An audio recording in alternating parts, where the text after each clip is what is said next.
Welcome back to What Is It About the Weather? Where weather is always our theme, but the weather, well, we're not going to focus on it too much. This week we're going to be talking about snow. Now, not your snow forecast or anything like that, right? That's not what we do. But why people love snow so much. And you know, for me, that's not a hard topic. So we'll dive into that shortly. But before we do that, let me just say again, as always, I hope you've had an enjoyable and interesting and intertwined weather week. I have to say, last time I spent a lot of time recusing myself when I was doing that podcast about IBM buying the weather company, that I should have said I also know people. While I never worked for the weather company, I know people that worked for them before and after. I know people that work for the Weather Channel itself, which is no longer part of the weather company, and have known those folks a long time as well. In all cases, this was not something I put in front of them. And I haven't heard from any of these folks in terms of saying, ooh, I said something bad or too controversial. So hopefully I was somewhat on point with what I was talking about. Now, you probably will have noticed a slightly different introduction this week. And even the background, you'll still hear it a little bit. Maybe a little bit of a fire crackling and maybe a clock in the background and some occasional winds. Well, I heard it said of me recently that it's like sitting down to have a fireside chat about weather topics. And this week I'm going to take that a little more literally. No, I'm not sitting in front of a fireplace. I wish I was. I wish it was cold enough and that I had already wrapped up my week and was done with everything. But I thought I'd change the mood a little bit, especially since we were talking about snow. And this time of year, we see a lot in the podcast realm, and not just in the podcast realm, in so many places. It's like best of and worst of the year type episodes and list and all that sort of thing. And while I'm not really a fan of doing that kind of stuff personally, I enjoy some of it and listen to some of it, of course. I thought I would at least kind of change it up and focus on a topic that I at least enjoy and is, kind of key to who I am and what I really like when it comes to weather. So enjoy the background and the change of scenery for probably this week and next. The other thing, I was thinking about the show I am recording right around Christmas time, the week of Christmas. And I was watching one of my fellow podcasters who was already recording this week for all his January episodes, and what was really funny to me is sometimes I can tell when he's recorded closer to release date versus in advance. But I was particularly struck about how he was trying to describe the weather of all things in very general terms. So I hope the weather cooperates and behaves somewhat near normal for him, as it could be a little telltale sign that he didn't just record the episode, although he throws his episodes out on YouTube while he's recording them, so he doesn't really hide the fact that he was doing some advanced recording, and given that he's really busy this time of year, I can certainly understand that, and I know why a lot of people go on hiatus in the podcast realm. So I am going to try to keep giving you episodes. But for instance, this week, we're not going to get so much into a deep studied topic. I did my normal research on this, but it's more getting back to a psychology thing. And as we all know, sometimes in those types of situations, the science can be a little more nuanced because it's not always clear, and there's a lot of conjecture as to why a thing is. But without further ado, let's dive into why do we like snow so much? Now, I should preface this and say I realize there are people out there for whom snow is not got the same sort of magical influence that it does on me. And there's certainly people that have had winter weather tragedies.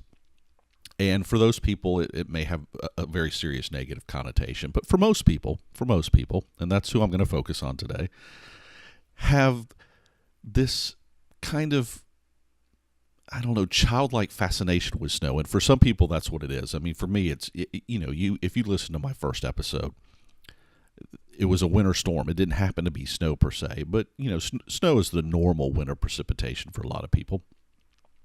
And I wanted to dive in a little bit about why that was. But let's, before we get into kind of the psychology aspect, which we're certainly going to do, let's talk about snow from a very basic level. right? So the scientific aspect of snow, if you will. Now, if you've ever investigated or really looked into snow before, you probably already know it's kind of one of nature's beautiful creations. There's a lot of things we look at in nature and are just stunned by the sheer beauty of it. But when it comes to weather, it may not be the most,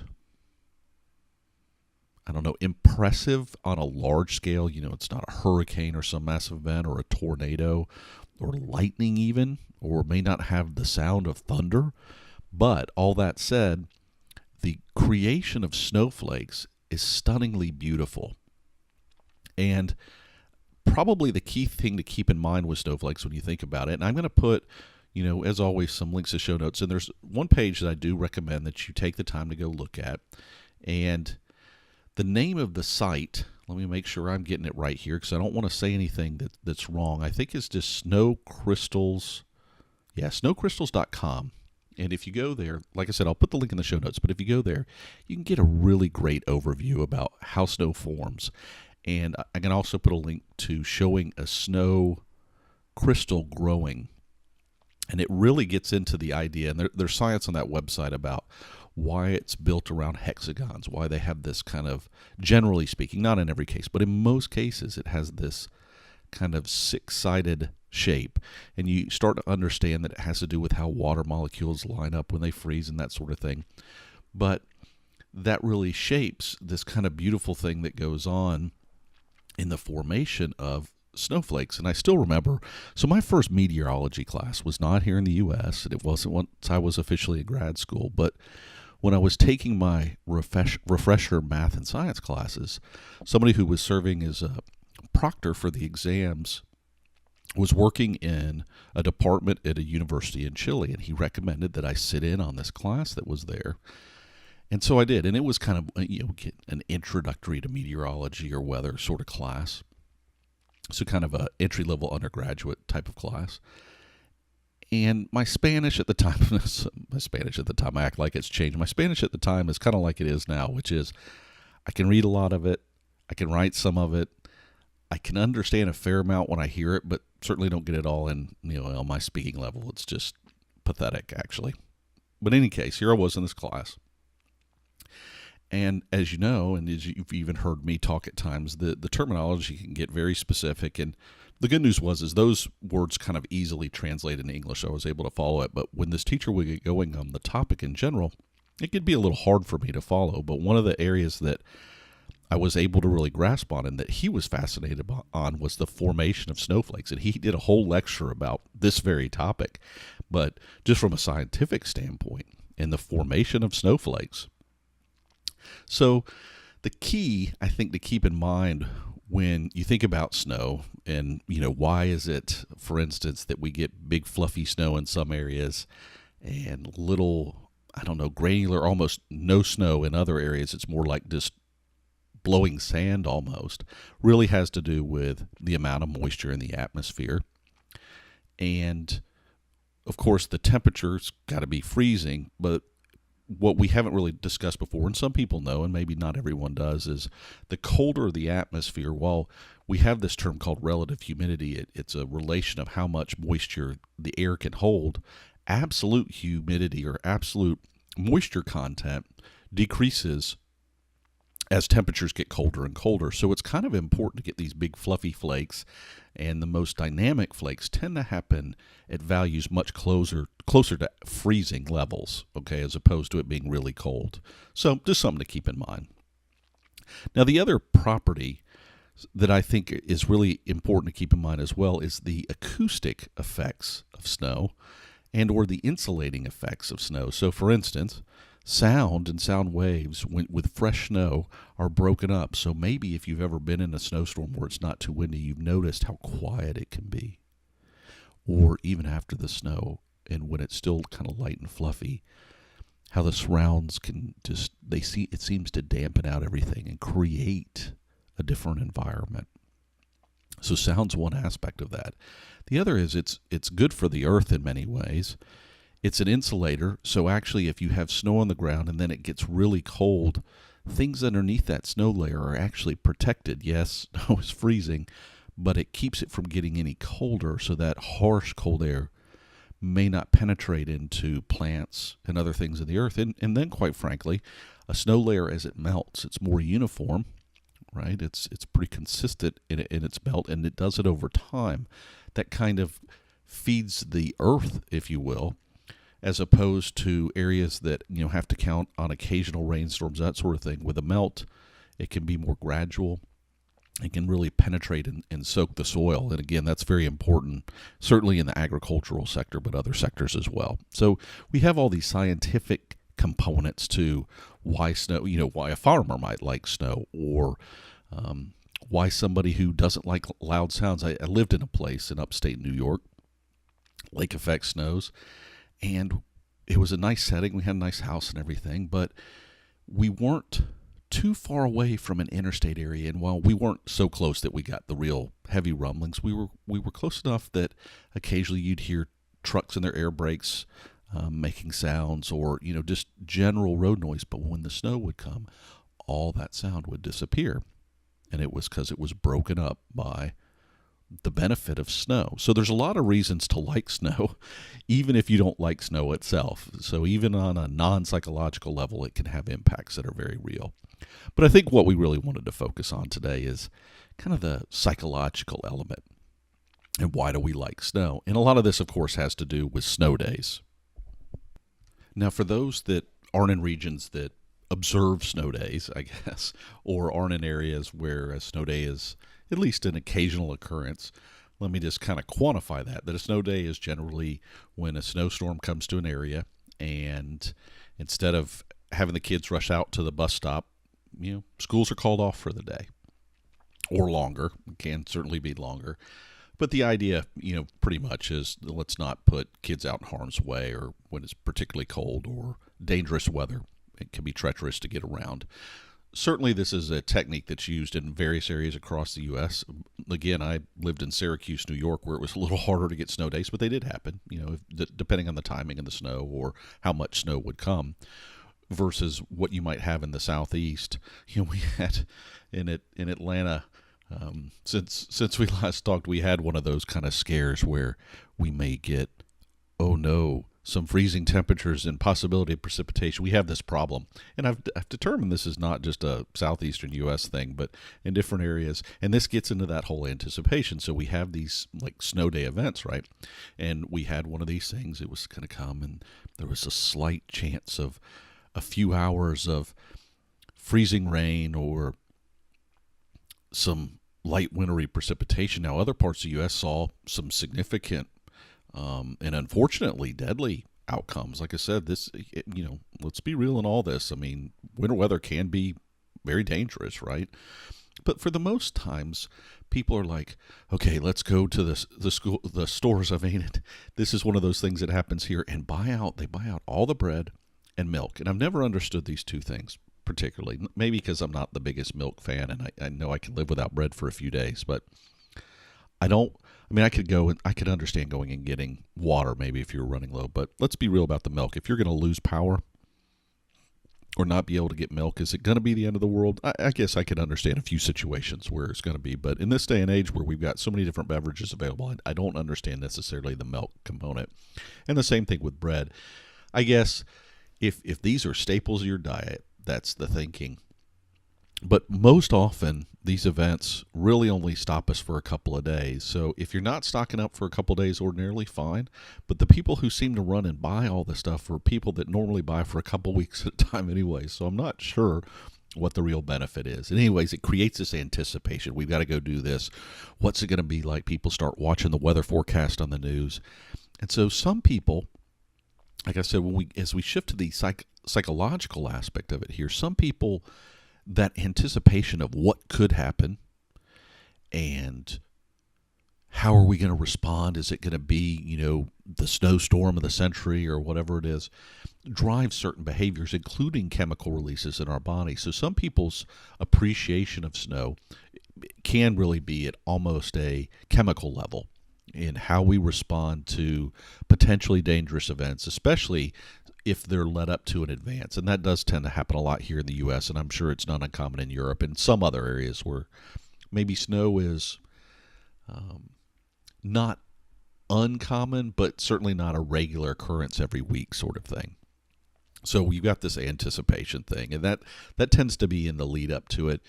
But some of those chemicals are very positive, and they drive what we consider enjoyable outcomes in our body. So snow gets attached to those chemical releases. So there's one of those things. The other thing I found was interesting in looking through some of this stuff is it's really out of our control. So many events in our lives, maybe not fully, but quite often are, decisions we make. Whereas here in this weather event, and that's the other thing to keep in mind, is most of the time snow, it's not fleeting. It's not like a thunderstorm where it comes in for 1 hour and it goes away. Yes, there's a potential of flooding. And so if you have a major rain event and it's a flooding type situation, that can be like a snow situation where there'll be multiple days of potential influence, or like a hurricane or tropical cyclone blowing through. But snow is unique enough in that sort of thing that it comes, and usually it doesn't dissipate right away. Even if it's a light snow, there can be reminders of it for days to come that will be around you. So it's something that's out of our control, but it's something that's lasting long enough. But this was then led to another one of the things that I thought was an interesting statement, that we all know we fear change. I don't care what people say. Most people don't like change. However, this is a type of change that we know is unlikely to last. Or life experience tells us that. And again, I am certain there are areas where if a serious blizzard came through and it lasted for a very long time, you may not have that feel, or it brings on it is the start of winter that lasts a very long time. But generally speaking, these big snow events or disruptive snow events are something that's going to come and go. So yes, change, but change in a way that won't stick around forever and just might allow us to do some things that are different. Okay, so you combine this out of control, the change that is coming, but it's not going to last. And so we kind of put aside things just for a short period of time. And, you can even contrast it this time of year. We've got Christmas, and if everybody who celebrates Christmas did it in a way that was consistent with the holiday, it would be very simple, right? In a lot of ways. I know I'm thankful, I guess, I don't have any advertisers who are trying to push things during Christmas time.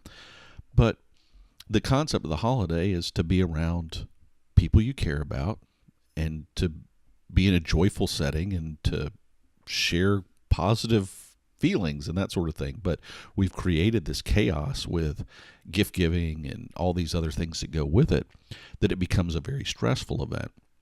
And I guess snow days could be like that. But if a Christmas holiday, like I'm used to when I was in Chile, it's kind of a one-day event. Yeah, people get together, and yes, there's some gift giving, but it's not this big production. Or it had become more so, but generally speaking, it's a single holiday, and snow days are much more like that, except you don't know when they're going to come, right? So it's not like you can plan with a specific holiday and plan travel in advance. So you have to look to things that happen in very short periods of time. You go, okay, this thing's happened. What can I do? And so what most people tend to do is they tend to look to situations very immediate to them. So they look to their immediate family or their immediate friends that maybe live very close to them, that are within walking distance. Or like I said, parents spending time with their kids because, they had to deal with a situation where their kids aren't able to go to school, so there's a good chance they had to stay home. So everybody kind of takes this opportunity and says, let me take advantage of a situation that's out of my control. It's not going to last very long. It's not like I'm going to take a week off or anything, and enjoy it and enjoy the people I'm around. Because we have those experiences, and generally, again, they're very positive when we're younger. And as a kid, every kid loves snow days, right? They get out of school. And an interesting thing, another study I read about is snow days actually don't hurt how kids perform in school. Just an interesting side note. But if you look at all these things, we walk away and we start to create these memories. So snow days are positive when we're kids, and so we think of them more positively when we're an adult. Yes, you're still inconvenienced. You're still dealing with this change of environment, but we're reminded of how joyful it was. We also become more mindful of the moment, right? So here we are. We're kind of forced to be in the now and what's going on around us. And again, some of these things trigger chemical releases. Some of it's just a positive mental reaffirmation of something that we've dealt with before. And it just gives us a generally positive feeling. And even those who don't like snow, they can take advantage of cuddling up next to a fire with someone they care about, right? Or enjoying a nice cup of hot cocoa, which they may not do every day. So it can trigger for even those that where snow's not necessarily the enjoyable aspect of it, but the event itself can still have positive reinforcement scenarios. And then there's the other reinforcements that go on around a snow event.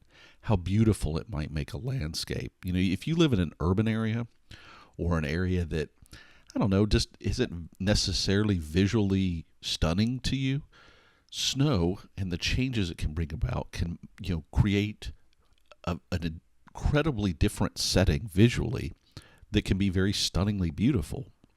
I realize that's not always the case, or it can even be cleansing, right?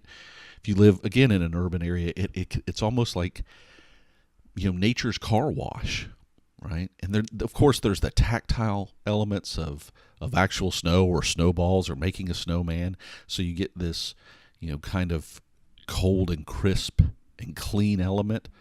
But, in contrast, of course, you get the coming in out of the snow and a warm fire, let's say, or just the heat when it hits your body when you've been out in the snow. So all these things really bring about a variety of reasons that we can all enjoy snow. So as we head into this holiday season, let me just say I hope that everybody that has an area in which they live that they can get to. I saw that it snowed in the Sahara Desert this week for the first time in 40 years. So snow can go a lot of places. And I just hope if it comes your way that you have the opportunity to enjoy it and are reminded of some of these very things that drive why it's not just me, actually, that likes snow so much. And of course, I had to do our interesting tidbit related to snow. And you've probably heard the saying, those two snowflakes are alike. Well, actually, they can be. And in that same site that I referenced earlier, you can go there and see an interesting thing about not only have they grown identical snowflakes in the lab, but they've done it or shown it and found it in nature. So just like lightning can strike twice, two snowflakes can be alike. Just keep that in mind when you're enjoying all the snow things.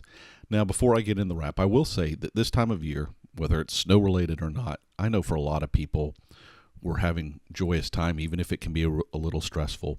But there are a lot of people who suffer from depression this time of year, and it can be due to the holidays themselves. It can be there are seasonal disorders when, particularly this time of year in the northern hemisphere, but like I said, it can be even the holidays in the southern hemisphere have negative impacts on people. If you know somebody who suffers from these type of situations, take the time to reach out to them. You might be amazed at how just hearing from you, and it doesn't even have to be a phone call. It can be a text or an email in this day and age. We've got so many easy and convenient ways to do it in this day and age. Let them know you care. Let them know you're thinking about them. And just be there for them if they want to talk or communicate in some way. All right, let's wrap up. I'm going to spend a few more minutes than normal on RSVP today, just because we're in that time of year. So most of you know or have heard me sometimes whip it off real quick. Don't forget RSVP. But let's go back through the elements. Rate, share, validate, and pledge, right? So let's start with rating. If you listen to this on iTunes or any podcatcher where you're able to rate the podcast, please take a couple minutes, right? Write a review. Give the podcast some stars, hopefully a lot of stars. Even if you're not using iTunes for podcasts, going in there, if you're an Apple person and putting something in there, It's real simple. Discoverability for not just me, but any of little podcasts that you listen to. Take the time to do it for all of them. It takes you 5 minutes for multiple podcasts if you're listening to multiple podcasts, and that helps them get discovered. Like so many things, most podcasters are not big media, and the only way new people find out about the podcast is seeing ratings or reviews, or as the next element, sharing. Take the time, tell somebody about it. Hey, I listened to this great podcast. Or, hey, friend, do you listen to podcasts? Or sharing something I post on Facebook or I post on Twitter. All those things go a long way, again, into the discoverability, because you're introducing it to a group of people that's outside my realm of people. Quite often there's some overlap, of course, but new people find out about it. Validate. So validation is particularly important in a lot of ways. Yes, it can be nice to hear from people that like the podcast, or even that they don't, if they're constructive about it anyways. But it's also good to get fresh ideas and new thoughts and just any sort of feedback you're willing to provide. Again, kind of like rating or sharing, it only takes a couple minutes. And this time of year, in the season of giving, it's good to give that kind of information. And lastly, pledge. You've heard me mention Patreon. I try not to dwell on it. I'm not doing this to make a living, but I do have real cost for hosting the podcast and the audio files and all those things. So if you're willing and you're getting something out of the podcast, considering going to patreon.com/weather, and for as little as $1 a month, right, a couple cups of coffee a year, you can help offset the real firm cost that the podcast has and make sure that we're able to continue to deliver quality product. Hopefully it is quality product, or you're getting something out of it if you're still listening to it. And I will say in all these cases that if you have the option of supporting someone else who's making a living doing podcast, prefer them over me, right? If you've only got time to review one podcast and there's one that's more important to you, just take the time to at least rate them. Okay, with all these things, yes, I enjoy getting the Patreon support and the ratings on iTunes, but start first and foremost and just do it. Do it for somebody or a podcast that you care about, or someone that you know that's trying to do podcasting and share creating all this content on their own time. Just take the time to support someone in all this. Okay? Now you're asking me, but Mark, how do I give you feedback? Or how do I get in touch? Of course, the website's the way to find all this information about RSVP and what is it about the weather/support, or just the contact form that's there. Of course, you can get me by email as well. What is it about the weather@gmail.com? Whatever, any of these ways. You can send me a tweet on Twitter, Mark_Jelinek, or send me a picture on Instagram, whatever it might be. Variety of ways to get hold of me.